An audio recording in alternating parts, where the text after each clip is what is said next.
மதிய சாப்பாடு சாதம், கீரை சாம்பார்.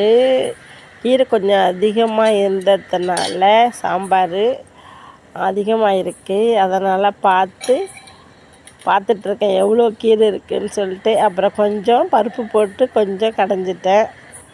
அப்புறம் குடமிளகாவும் சேப்பு குடமிளகாவும் பச்சை குடமிளகா வாங்கி உருளைக்கிழங்க போட்டு ஒரு பொரியல் பாருங்கள். அது தக்காளி இல்லை, சிவப்பு குடமிளகா பாருங்கள். பொரியல்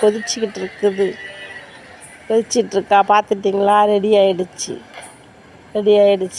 அப்புறமா சாப்பிட வேண்டியதுதான். இங்கே பாருங்கள், மெல்லமாக பிசைஞ்சு அதை எடுத்து சாப்பிட போகிறோம். உங்களுக்கு வேண்டுமா வந்து சாப்பிடுங்க. நாங்கள் குடமிளகாலாம் எடுத்து வச்சு தான் சாப்பிடுவோம். எடுத்து வச்சிட்டோமா, வாங்க சாப்பிடுங்க. நம்ம வீடியோ பிடிச்சிருந்தா லைக் பண்ணுங்கள், ஷேர் பண்ணுங்கள், சப்ஸ்கிரைப் பண்ணுங்கள்.